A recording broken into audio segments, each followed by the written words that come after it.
Assalamualaikum warahmatullahi wabarakatuh. Selamat siang para pemirsa dimanapun kalian berada. Bersama kami berdua. Ya. Siapa lu? Apa nih bang?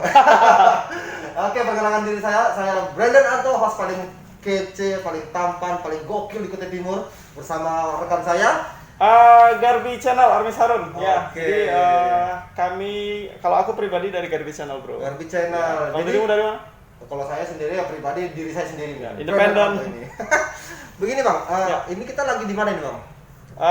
Ini tempat namanya Lignit Coffee. Liquid Coffee. Lignit Coffee. Lignit Coffee. Ya, Oke. di Jalan Pendidikan, Jalan Pendidikan. seberang Royal Victoria. Oke. Pemirsa, kita sudah pada siang hari ini sudah kedatangan narasumber yang bisa dibilang ini Siapakah dia? anggota dewan yang milenial, pecinta pemuda lah bahasanya gitu ya.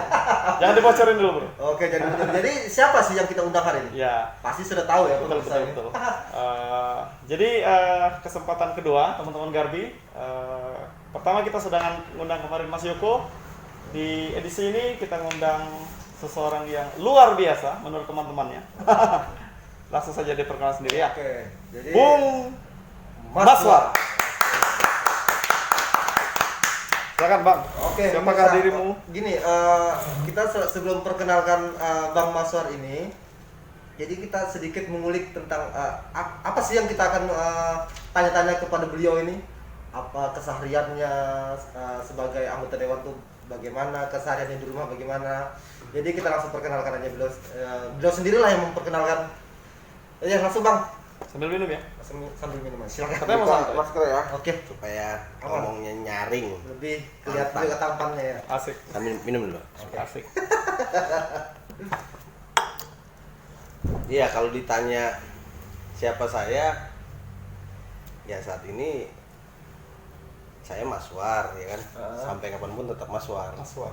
Asik. Maswar Mansur saya lihat. Maswar Mansur itu nama ayah. Oh, oke. Nama saya sesuai akte itu masih Maswar. Kemudian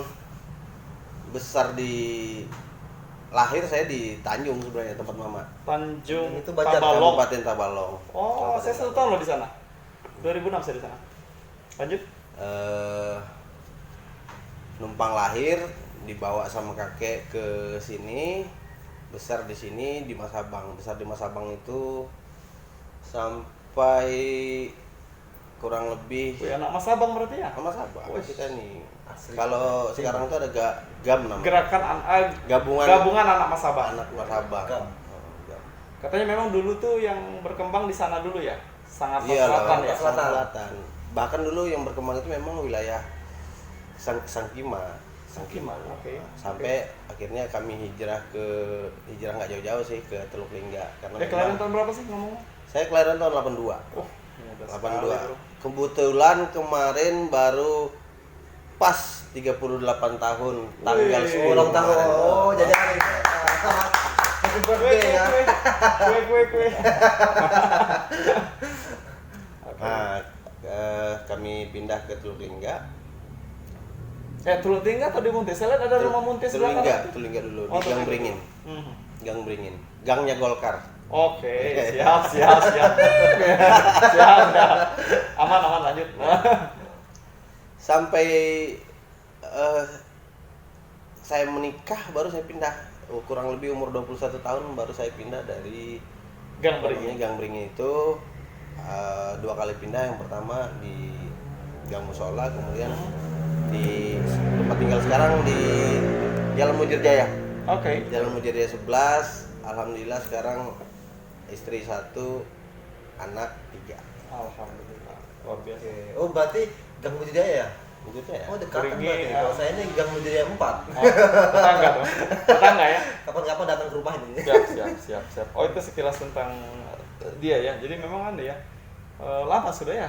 Berarti kalau kesini itu SD sudah di sini ya? Saya dari SD 002 di Sangatta Seberang, Sangatta Selatan, yang sekarang jadi SD 001. Oke.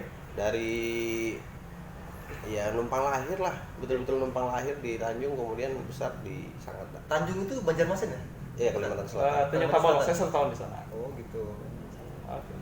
Nah, cuma kan begini, dirimu itu kan kalau aku tuh ngelihatnya taunya cuma dari Facebook saja, sosial media saja. Maswar. Terus katanya belakangan aku baru tahu panggilanmu Awai ya? Ya. Itu gimana ceritanya? Panggil Awai itu gimana ceritanya? Awai itu panggilan kecil sebenarnya. Jadi waktu saya masih belum pandai bicara, ini ceritanya mama sih. Waktu saya belum pandai bicara, kalau saya ditanya namanya siapa, saya bilang Wawai. Mau bilang Maswar, tapi nggak nyampe, namanya baru jadi belum pandai bicara. Maswar jadi Wawai. Wawai. Nah, lalu lengket sampai sekarang Awai. Jadi kalau orang-orang lama di Sangatta taunya Awai. Oke, saya panggilnya nih Kak Awai aja ya, Iya, biar lebih Awai akrab. aja. Oke, Kak Awai ini kan ngomong-ngomong tentang keluarga nih. Kak Awai ini berapa saudara sih berapa saudara sih di Sangatta? Yang hidup 10. 10. Yang hidup 10. Kalau yang satu hidup ada perempuan. Dirimu nomor 11. Saya nomor 6. Oh, nomor 6. Ini yang pertama itu Mahyudin, Oh, yang wakil ketua DPD? wakil ketua DPD Oke. Mahyudin, kemudian Mahyunadi yang sekarang anggota DPRD provinsi. Siap. Marsidik juga anggota DPRD Kabupaten Kutai Timur. Oke. Terus Mariadi, satu-satunya PNS di keluarga kami. Yang mana yang tadi malam itu? Mariadi Nggak pernah lihat sih. jarang orangnya. Tapi di Sangatta? Di Sangatta Oh. juga. Nggak pernah terekspos deh. Orangnya kalau dilihat kakak saya bahkan ada 2 tingkatan, dia jauh lebih muda dari saya kelihatannya. Oh, oke. Orangnya ganteng dan Happy berarti. Satu-satunya happy. keluarganya beliau. Satu-satunya ini yang paling kami gagah. keluarga kami yang PNS. Nah setelah dia ada Kak Mahrianur yang Oh. dipanggil Kak Yanur biasanya. Ada tadi malam. Tadi malam Nggak ada ya? Tadi malam ada. Ada. Di sampingnya. Oh, iya. Bang. Oh, itu ya. Orangnya pengusaha. Baru di rumah. Baru saya yang ke-6. Baru ada yang cewek pertama di keluarga kami Marisa. Kemudian Mario, Lo itu M semua kok namanya memang begitu, kan? Marano, dan Mega. Iya, dari abah sampai mama, abah, mama, dan saudara-saudara semua M. Ya itulah Jadi- namanya dikenal dengan keluarga M. Oh. Jadi dari abah Mansur Mante, mama Mardiah, Mahyudin, Mahyunadi, Marsidik, Mariadi, Marianur, Maswar, Marisa, Mario, Marano, Mega. 3 nama terakhir ini udah nama Bugis, Bang. Oh, oke. Oke, SD sudah, SMP sudah. Nah, kapan atau siapa sih yang membentukmu seperti sekarang ini? Yang paling berpengaruh dalam hidup? Yang paling berpengaruh dalam hidup tentu abah ya. Abah dan mama. Abah itu sosok yang kalau seandainya dulu sudah ada Komnas HAM, abah itu udah ditangkap berkali-kali. Kenapa? Kok bisa? Karena abah itu kejam dulu sama kami. Tapi karena kekejamannya beliau itu, abah kami itu, menurut kami dialah orang yang paling berpengaruh ke Keras, dalam kehidupan kami. Kekerasannya dia membawa perubahan baik buat kami semua. Nah kemudian masing-masing saudara juga punya peranan penting. Mama juga, tapi saudara-saudara juga punya peranan penting. Kalau misalnya kita bicara Kak Mahyudin, orangnya yang berperan tentang manajemen keluarga. Jadi dia yang banyak ngasih. dia yang paling banyak memberikan arahan tentang bagaimana manajemen hidup dan lain-lain. Oke. Tapi Karena kalau dia juga bicara dapetnya otodidak kan ya? otodidak. Tapi kalau bicara ke etika kesopanan itu Kak Mahyunadi orangnya. Kak Mahyunadi itu orangnya lebih mengajari kita tata krama, sopan santun, terus menjadi orang yang baik. Banyak nasihat-nasihat yang kami terima dari beliau itu, termasuk dalam hal politik. Makanya yang paling saya ingat pesan beliau itu, kalau kamu jadi politikus yang hebat, jangan pandai berjanji. Bilang bisa kalau bisa, bilang tidak kalau tidak. Oh, Jangan lebih kamu aja. suka. Lebih realistis aja ya. Realistis. Jangan suka menyenangkan telinga orang.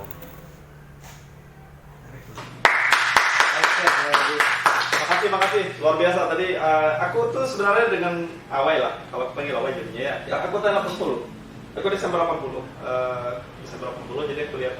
Kalau kenal yang diri sebut tadi, itu aku cuma tahunya tadi Mahyunadi. Itu udah tahu duluan saya, karena kuliah masuk Sangatta tahun 2007 sudah ada spanduknya.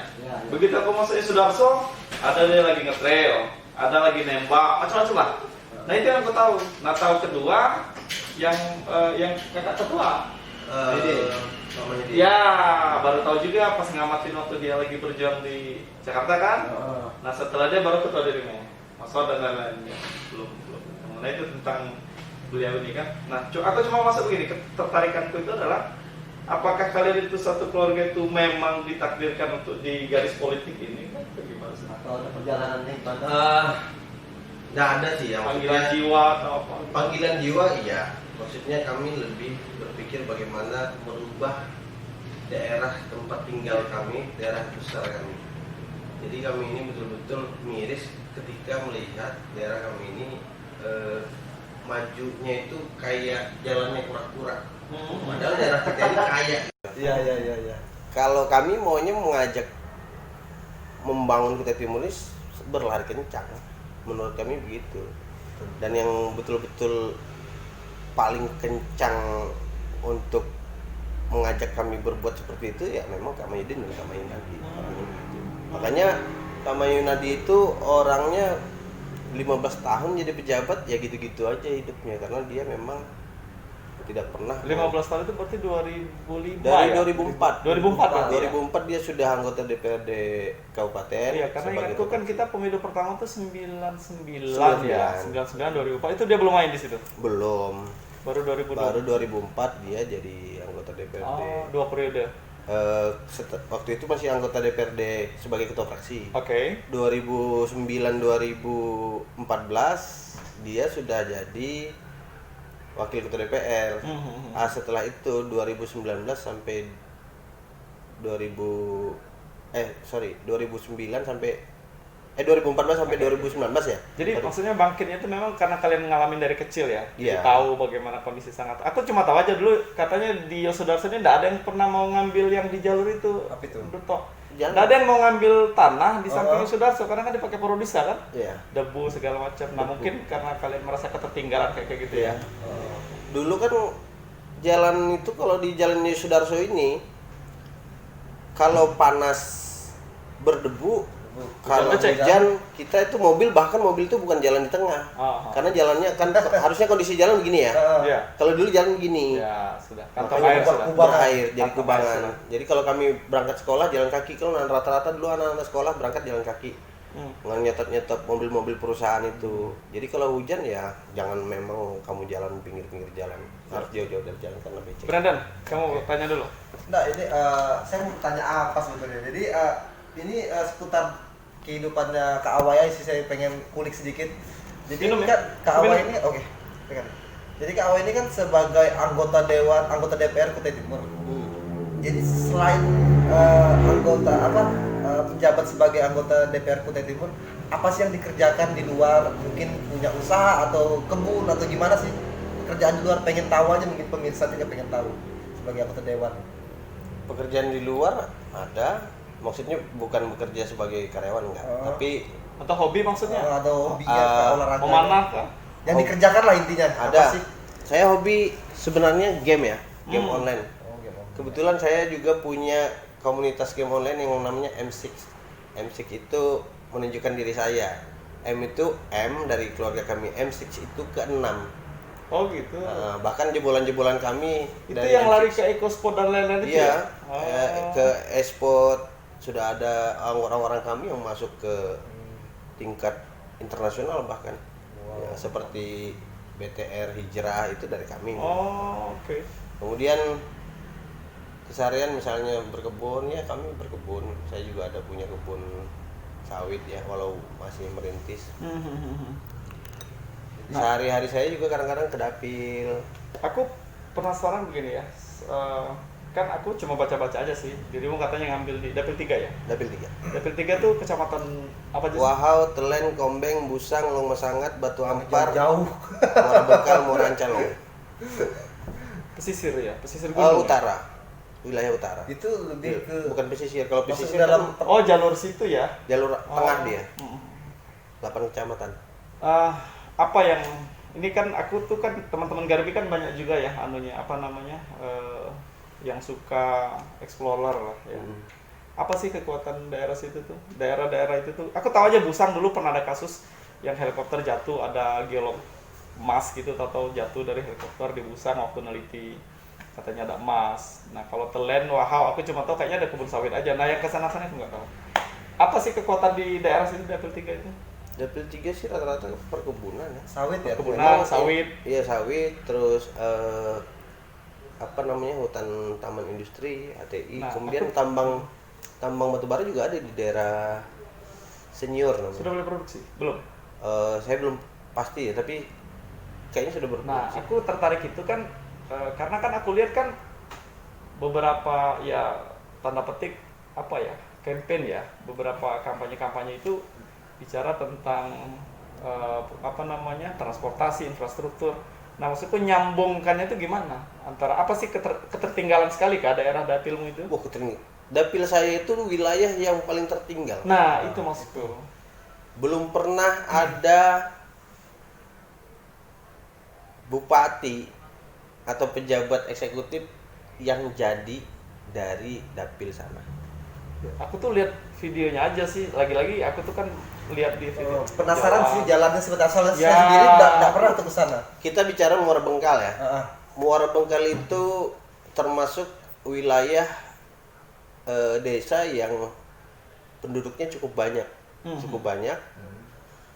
Kalau kita jalan di Jalan Poros Muara Bengkal itu yang biasa dilewatin oleh orang-orang itu yang harusnya itu bisa 5 menit, itu bisa sampai 45 menit. Iya. Karena jalannya bergelombang, Oke. berlubang-lubang dan tidak pernah dibangun, tidak pernah dijamah. Rencanamu apa itu? Mau langsung tol kah? Atau bagaimana? Cara apa bahasanya orang sini ya? Men-speed up, Iya. mempercepat infrastruktur di jalur Pembangunannya itu. lah ya, pembangun jalannya. Harus dipetakan dulu jalanan itu tanggung jawab siapa, Oke. gitu loh. Jadi nggak bisa sembarang seperti ini. Kak Awa ini kan sebagai anggota dewan kan nggak bisa langsung apa namanya itu untuk mengutus kerja di sana, nggak bisa ya gitu ya? Ya nggak bisa dong. Jadi harus dijelaskan dulu. Rugi seandainya jalan itu adalah tanggung jawab Provinsi Kalimantan Timur lalu dibebankan anggaran itu ke Kabupaten Kutai Timur, rugi sekali. Oh, gitu. menarik nih. Catat dulu. Anggaran sudah masuk nih. Anggaran. Udah mulai agak cross ini sudah. Nah yang jadi masalah sekarang Karena pemerintah- pengalokasian ya. Iya pengalokasian yang jadi masalah sekarang, kita tahu nggak jalan itu penghubung kecamatan ke kecamatan atau desa ke desa. Kalau jalan itu ternyata jalan penghubung kecamatan ke kecamatan harusnya dikerjakan oleh anggaran provinsi. Oh, Tapi jadi kalau antar kecamatan tuh provinsi itu? iya jalan harusnya provinsi, gitu loh. Oke. Tapi kalau jalan desa ke desanya atau jalan lingkungan Itu baru bisa anggaran di dikelola sini ya. gitu. Hmm. Setahu saya begitu. Siap, Mudah-mudahan siap. aturannya belum berubah. Siap. Lanjut, Nah Brandon. ini kalau oke. Gini, saya ini kalau masalah pembangunan kurang paham, kurang ngerti lah masalah kayak gitu kan. Cuman sebagai masyarakat biasa banyak sih memang yang harus saya tanyakan kepada yang ngerti tentang ini gitu kan. Mumpung loh kamu ketemu Mumpung anggota ketemu dewan. sama Kak Awai yang saya mungkin saya pengen bertanya apa namanya itu kenapa sih lambat betul pembangunan di Kutai Timur ini, apa kendalanya kan mungkin Kak Awai ini lebih tahu mungkin sedikit bocoran seperti apa, terus juga masalah apa namanya tentang defisit ini kan bertahun-tahun defisit apa sih kerjanya pemerintah eksekutifnya atau pemerintah dari kantor bupatinya anggota dewannya itu apa sih yang dikerjakan kok bisa selambat ini Kutai Timur? Tajam juga pertanyaanmu. Iya. Kita bicara defisit ya. Pertanyaan Dedi. Defisit itu kan manusia itu dilahirkan udah defisit. Sepakat nggak? Sepakat betul. Tanpa apa-apa maksudnya. Ya pasti dong. Manusia itu sudah dilahirkan tanpa defisit, sudah dalam keadaan defisit, tanpa baju, tanpa pakaian dan lain-lain. Cuman bagaimana manusia itu mengakali supaya dia tidak defisit, supaya surplus gitu loh. Itu normalnya manusia berpikir. Kalau misalnya Anto kerja di KPC anggaplah punya basic gaji 5 juta. Ya. Tunjangan perumahan, tunjangan listrik, tunjangan macam-macam sampai bisa 10 atau 11 juta. Betul. Berarti yang basic berapa? 5 juta. 5 juta. Yang pasti dapat berapa? 5 5 juta. juta. Yang dapat didapat antara 5 sampai 6 juta. Ya, betul. Kalau Anto sudah tahu penghasilannya rata-rata 10 sampai 11 juta, pasti Anto berpikir bagaimana menganggarkan anggaran 1 bulan ke depan di bawah daripada itu. Heeh. Kalau Anto menganggarkan di bawah daripada gaji yang kira-kira diasumsikan dapatnya 10 juta, Anto anggarkan 8 juta, berarti kan surplus. Kalau misalnya Anto dapat 11 juta, Iya. surplusnya 3 juta. Heeh. Tapi kalau Anto belum ada kebayangan berdasarkan asumsi pendapatan di Kabupaten Berarti Kutai mapping Timur ini, pendapatannya dulu ya. iya kan APBD itu kan berdasarkan asumsi. Betul, Oh, betul, kita dapat di sini, betul. kita dapat di sini, dapat di sini. Betul. Kira-kira kita dapat misalnya 3,4 triliun misalnya. Oke, asumsi Terus mau 3,4 triliun, iya, oke. terus dianggarkan di atas dari itu, misalnya dianggarkan 3,8, Ya nombok. ya pasti defisit. Ya, ya, ya. Normalnya begitu aja Seperti berpikir. itu. Tapi kalau dia diproyeksikan anggaran itu cuma 2,8 triliun, maka kita akan surplus. Makanya di dalam pemerintahan itu ada namanya anggaran perubahan. Oh, itu yang di Iya, itu yang Hmm, begitu loh, Teh. Logika berpikir. Jadi defisit selama ini nggak ada. Itu omong kosong, itu sesuatu karena yang buat mapping apa namanya? Mapping pendapatannya sudah duluan ya. Iya. Kita bicara distribusinya. Iya. Ya? Oh, oke. Jadi Terakhir berapa sih APBD? Itu maksud itu private nggak sih data itu dibuka? Enggak dong. Itu Kita kan terakhir tahun 2019 deh. Itu berapa kita punya? 2019 3,4. 3,4. Kurang lebihnya kita nggak pasti. Oh, besar ya. Besar lah. Karena aku tuh cuma juga baca-baca sih 5 besar lah kalau di Kaltim, ada Berau, ada Bontang, ada Kukar. Kita 5 besar apa 3 besar sih untuk PAD-nya, pendapatan asli daerah? Saya kurang pasti data itu. Jadi memang karena kan kita katanya batu bara ada di sini, kemudian sawit ada di sini, ikan ada di ya, sini. kan Apalagi kamu mau cari ada Saya di sini. saya tertarik waktu abang bilang itu private nggak sih? Nah, data itu benar. Ah. Benar. Yang namanya APBD Kutai Timur itu harus dikelola secara transparansi, ya kan? Bagaimana ada daerah-daerah lain, misalnya DKI Jakarta, Betul. Betul. kita bisa akses Kabupaten Lumajang, kita bisa akses buka websitenya, udah ketahuan APBD kabupaten mereka itu Oh, sekian triliun. termasuk distribusinya. Iya, distribusinya kemana aja. Sekarang jangankan masyarakat, saya aja anggota DPR susah mau tahu. jadi ribet ya. Bagaimana kalau kita yang nggak tahu apa-apa ini? Siapa lah kamu, Brandon? Makanya ke depan siapapun terpilih ini Berarti bicara kan- politik nih. Nah, berarti kata kuncinya memang di transparansi ya. Transparansi. Transparansi ya. Ke depan siapapun yang terpilih jadi Bupati Kabupaten Kutai Timur di tahun 2021 harus menerapkan yang namanya e-government. E-governance, transparansi. E-budgeting. E-budgeting. Iya, e-service harus. Biasa. Karena memang yang paling fair itu ya itu sih, jadi orang bisa mengkritisi, mengakses, mengawasi. segala macam, walaupun bahasanya anak-anak ini read only gitu, walaupun cuma baca dia bisa melihat, bisa tahu daerahnya sendiri kan. Oke. Lanjut komisi. Dirimu sekarang di komisi berapa sih? Ketua komisi katanya ya? Iya. Mhm. Jadi saya sedikit jelaskan tentang DPRD ini, enggak apa-apa panjang ya. Aman, Oke, aman, santai. apa? Jadi Oke, kalau dari di DPRD itu kita kan memang DPRD itu terpilih secara regional, Regional. dapil. Tapi ketika dia sudah terpilih, dia akan bekerja secara sektoral. Sektoral, oke. Sektor mana dia ditempatkan? Nah, kebetulan saya bekerja di sektor Komisi D. Komisi D, Komisi D itu meliputi kesejahteraan rakyat. Oh, langsung ya, bersentuhan langsung. Ya? Bersentuhan langsung dengan rakyat. Isi dari Komisi D itu yang di bawahnya ada pendidikan, kebudayaan, agama, pariwisata, pemuda dan olahraga, Oh, ada di situ ya? ketenagakerjaan, HIV/AIDS, pemberdayaan perempuan, Nah, itu dan narkoba. sensitif juga tuh. Ketenagakerjaan tuh sensitif. Kamu ada concern di situ? Hari-hari itu yang dihadapin tentang tenaga kerjaan. Ya, betul sekali karena menurut ya ini membahas tentang ketenagakerjaan. Yes, Nah, betul. apa namanya itu untuk di Kutai Timur ini kan dibilang bahasa orang-orang luar kan Kutai Timur ini besar, apa namanya itu penghasilannya banyak, pendapatannya gitu. Tapi untuk lapangan kerja sendiri untuk di Kutai Timur ini sangat minim, kecil sekali. Jadi kita sendiri yang sebagai putra daerah untuk kerja di daerah sendiri susah. Jadi gimana tuh pendapatnya sebagai anggota dewan? Saya kalau ngomong belak-belakan aja, sebenarnya lapangan pekerjaan di Kutai ini enggak sedikit, banyak. Hanya memang putra daerah sendiri, mohon maaf saya katakan putra daerah sendiri lebih cenderung mereka memilih pekerjaan Itu. Jadi mereka tidak mau berkarir. Heeh.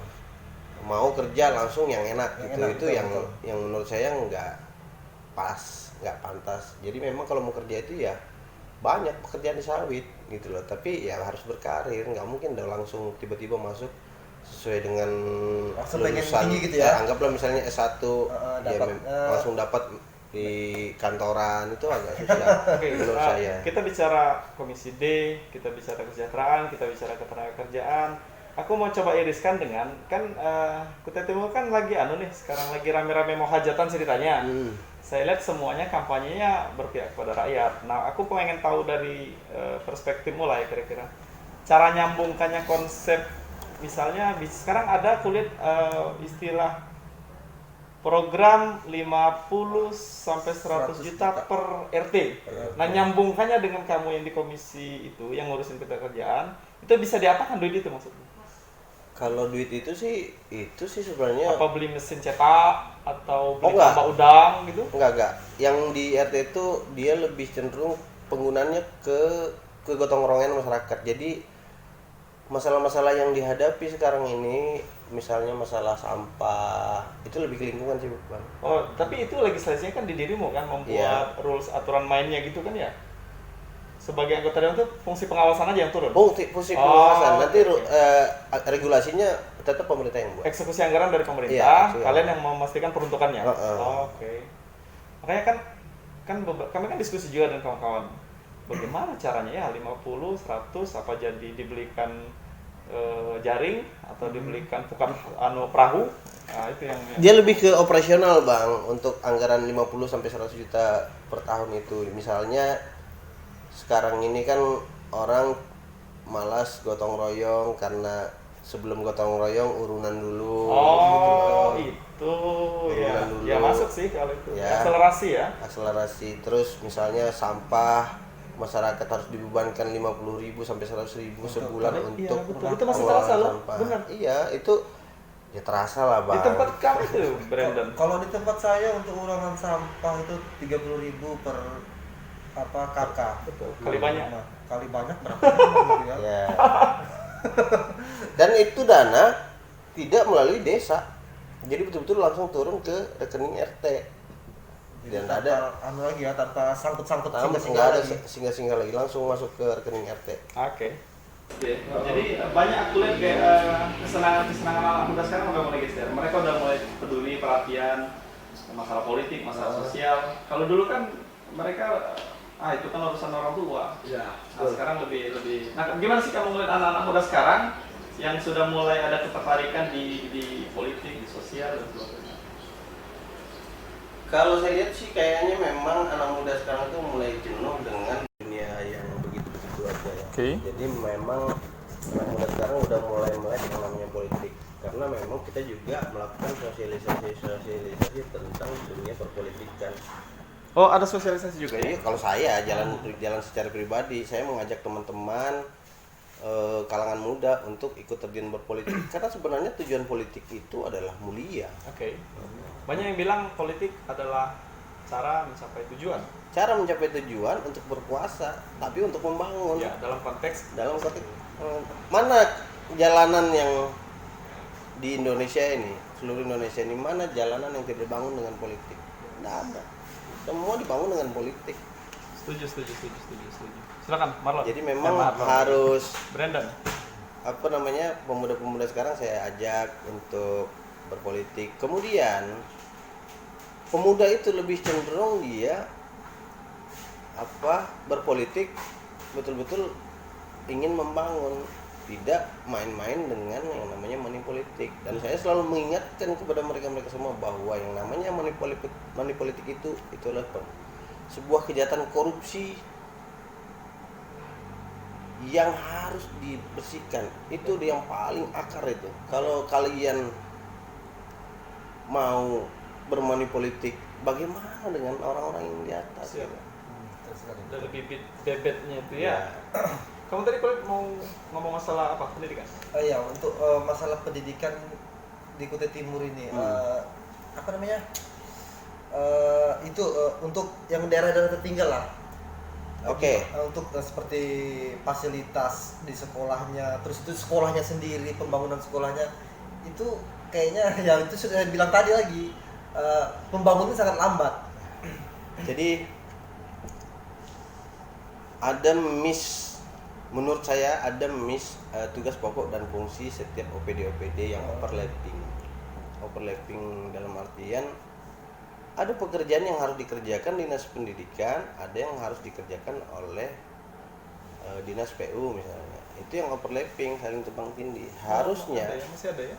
20% anggaran pendidikan itu betul-betul dikelola oleh dinas pendidikan. Jadi yang bentuk-bentuk pembangunannya ruang kelas baru dan lain-lain itu harusnya dikerjakan oleh PU. Nah, sementara yang 20% anggaran itu ya itu betul-betul untuk kebutuhan pendidikan. Sekarang kita boleh berbangga misalnya dengan yang baru-baru kita terima, Kabupaten Kutai Timur menerima penghargaan Ki Hajar Dewantara. Boleh kita bangga dengan itu. Tapi apakah itu benar-benar mencerminkan pendidikan di Kabupaten Kutai Timur? Sementara hari ini kalau kita jalan ke dapil saya, masih ada sekolah yang berdiri di atas berdiri di atas tanah di pinggir sungai yang sudah sebentar lagi longsor dan tidak berpagar. Masih ada ya? Masih ada. Yang katanya apa namanya, kayu dilempar tumbukan. Nah, itu Iya, loh. itu teman yang ada di dapilnya. Ini sementara ini kan yang saya sendiri yang di kampung saya sendiri nih, Di mana kampungmu, Desa Bro? Sekrat. Oh, sekarang. Itu untuk pendidikannya juga cukup kayak memprihatinkan sekali. Itu apa namanya tuh, entah itu sekolahannya. Mereka juga yang sekolah kadang-kadang juga ya yang mungkin yang tidak mampu, yang nggak pakai sepatu. Itu katanya kan Kutai Timur kan apa namanya tuh penghasilannya termasuk yang tertinggi atau terbesar lah. Makanya semua di sini lengkap. Satu yang tidak ada kayaknya, minyak bumi ya. Nggak ada kayaknya. Bumi. Ada kan minyak bumi ada. Oh, Tapi sudah. ya itu kita bilang kan Ada ya stop. lambat sekali. Itu berjalannya pergantian kepala dinas, bupati, begitu-gitu terus tanpa ada perubahan yang Signifikan. Nah, kalau kamu melihat gimana? Maksudku begini, rata-rata dulu kan orang sini SD, SMP, SMA oke lah masih di sini. Tapi kalau mau perguruan tinggi mereka kirim keluar. Terus bicara lagi anggaran 20%. Nah, kamu ngelihat lagi-lagi nih aku coba tarik biar lebih real. Kan ada banyak program-program pendidikan yang ditawarkan kan sama yang mau berkontestasi ini kan. Nah, dirimu melihatnya apa sih yang kira-kira paling real bisa dikerjakan dari konsepnya yang ditawarkan oleh senior-senior kita itu? Ya, paling real konsep yang bisa dilakukan adalah pendidikan yang benar-benar gratis. Pendidikan benar-benar gratis. Sekarang gratis katanya hanya SPP. tapi intinya Tapi- kita masuk bayar juga ujung-ujungnya. Nanti Nah, ya. dari kepala sampai kaki masih bayar. Oke. Misalnya baju seragam. Baju seragam yang lebih mirisnya itu anehnya. Wajib beli di sekolah, ada beberapa yang begitu ya. Wajib beli sekolah, sementara di sekolah harganya 200.000, di pasar harganya cuma 100.000. Oke. Nah, jadi yang harus dikerjakan ke depan itu adalah pendidikan gratis yang benar-benar gratis dari ujung kepala sampai ujung kaki. Anak-anak kita ini tinggal masuk sekolah, tapi yang gratis itu hanya naik kelas. Oke. Naik kelas. Kemudian perubahan status universitas misalnya. Ya. Oke. Sekarang misalnya ada stiper itu kan ya harusnya ditingkatkan menjadi Universitas Kudungga. Kalau saya sih pengennya seperti itu. Oh, sekarang udah mulai kamu pembicaraan itu? Saya lagi gerak ke teman-teman mahasiswa terus mempelajari apa sih dasar-dasar untuk membuat universitas itu. Karena akan connect menurutku, apalagi kayak yang kamu tadi bilang dapilmu ada sekolah dekat sungai hampir hanyut dan sebagainya. Sementara memang kalau pertama tuh kan akan nyambung dia. Ketika kamu bilang infrastruktur jadi connect, orang bisa akses misalnya 30 menit sampai ke Sangatta, ya kan? Terus dia sekolah, universitinya sudah ada, baru yang lain-lain. Ya memang harus begitu kayaknya ya. Iya, Bisa memang saling begitu. klop Biar balance ya. Biar balance sekarang klop. Kayak aku geser sedikit karena kan Garbi Channel itu juga corongnya politik sebenarnya. Jadi dirimu dari partai apa sih sebenarnya? Saya dari Partai Golkar. Lahir dari Golkar ya. Lahir dari Golkar. Bagaimana dirimu mendefinisikan Golkar itu seperti apa? Golkar itu partai yang punya basis yang mengakar menurut saya, yang susah untuk dicuci. Oh iya. Iya. Tapi saya akui memang sekarang Golkar mulai kehilangan kader-kader muda. Oh iya. Ya. Tergerus ya? Tergerus. Oh. Jadi pemilih-pemilih Golkar sekarang itu adalah orang-orang yang tua-tua yang masih pemilih tradisional zaman dulu gitu. Oh itu tantanganmu ya? Itu Jadi jangan tantangan. sampai putus ya? Iya, tantangan kami adalah bagaimana generasi-generasi muda kita akan melakukan lagi seperti zamannya Pengkaderan. Akbar Tanjung, bahwa ada lagi yang namanya pengkaderan yang mulai hilang di tubuh Partai Golkar ini. Buat Tanjung tuh aku juga termasuk ngefans juga karena dia itu dulu pas pemilu 99 dulu kamu belum. Kau keren berapa sih? 88. Ah 88 udah. Tapi udah nggak TK. ngerti masa itu. Itu dia yang bawa Golkar waktu itu kan. Habis dari kejatuhan Soeharto ya dia yang bawa. Nggak ada yang dulu berani muncul di publik ya Tahun Akbar 99. Tanjung. Dia kawal itu luar 98, biasa. 99. Dan itu karakternya memang. Nah karakter Akbar Tanjung itu ada nggak di Sangatta ini? Role modelnya itu? Yang Cara bersikap, cara ngambil keputusan, cara menempatkan diri dalam kelompok, cara kalau ketemu lawan, ketemu kawan. ya kalau saya lihat sih paling dekat dengan menurut saya sih dengan Kak Mahyunadi. Kak Mahyunadi Ada itu cara orang, memang begitu, cara ininya begitu ya. cara pola membangun politik dan lain-lain, mengkader orang itu hanya ada di zaman Pak Mahyunadi pegang Golkar waktu itu. Oh. Dari AMPG kita Oh, melakukan AMPG. jambore iya Oke, dulu. oke, Sebelum Pak Mahyunadi itu jadi ketua Golkar periodenya, Aha. itu dia dulu masih ketua AMPG. Oke. Hanya zamannya dia AMPG itu betul-betul seperti punya Powerful. wibawa powerful waktu zaman dia. Oke. AMPG, tapi kalau sekarang AMPG sudah nggak kelihatan ya. Makanya tantangan dia, tantangan buat katanya tadi migrasi. Saya sekretaris AMPG tapi ya udahlah. Ya, tantangan untuk pembenahan ya. Karena memang aku ngeliat sih Golkar tuh rumah besar ya. Dan yang aku selalu di Golkar tuh, aku memang bukan orang Golkar ya. Aku tuh sebenarnya dulu konstituennya PAN tahun 98 sebenarnya. Cuma aku memperhatikan aja perkembangan partai politik sekarang ini. Memang Golkar itu tajam sekali di bawahnya tuh, karena mungkin faktor yang sudah lama ya. Kader-kadernya di bawah tajam sekali. Dan itu makanya dia tidak pernah lari dari 3 besar, 2 besar ya kan. Soalnya dia tidak pernah gitu. Sekarang kader Golkar yang maju ada di kontes. Kader Golkar yang maju untuk Pilbub. Iya, dulu. Pilbub 2020 ini ya ada dari Bangunan masuk situ ya? ya. Mereka dia mendapatkan rekomendasi dari Partai Golkar untuk maju sebagai Berkontes. ya berkontes lah Bupati Kutai Timur. Dan itu tanpa mahar, Wih. Iya. gratis, free. Wih. Betul-betul free. Kenapa? Tahu Karena istilah itu, Bro? Kalau Politik tanpa yang mahar? ini kalau politik kurang ini. Iya, Jadi siap, saya siap. menyimak aja nih. Siap. Lanjut, Pak. tapi kami memang bersyukur bahwa partai kami betul-betul objektif dalam mengeluarkan rekomendasi itu. Jadi banyak kalau di partai kami itu ada namanya PDLT, Apa itu? Apa itu? prestasi, dedikasi, loyalitas tidak tercela. Oh, ada ukurannya. Ada ya? ukurannya. Apa Jadi itu? Indeks ya? ya berdasarkan itu dan kemudian berdasarkan hasil survei, itulah yang mendasari diberikannya rekomendasi untuk menjadi menjadi kontestan di Pilgub ini ke Oke. Pak Mahyunadi. Oke, kamu udah mulai lihat, Bro. Udah lambang-lambang mulai. Untuk apa namanya itu, untuk politik nih saya kurang memahami lah Siap. kalau masalah pemilihan. Cuman kalau berbicara tentang Pak Mahyunadi, Iya. saya ini anak muda yang salah satu anak muda di Kutai Timur yang mengagumi Ngefans. beliau. Oh, kamu fansnya juga? Di mananya? Bukan, Snipernya atau bukan. jelas trailnya? Bukan masalah hobinya ya. Jadi sifatnya beliau. Karena gini, kebanyakan pejabat yang ada di Kutai Timur khususnya gitu kan. Iya.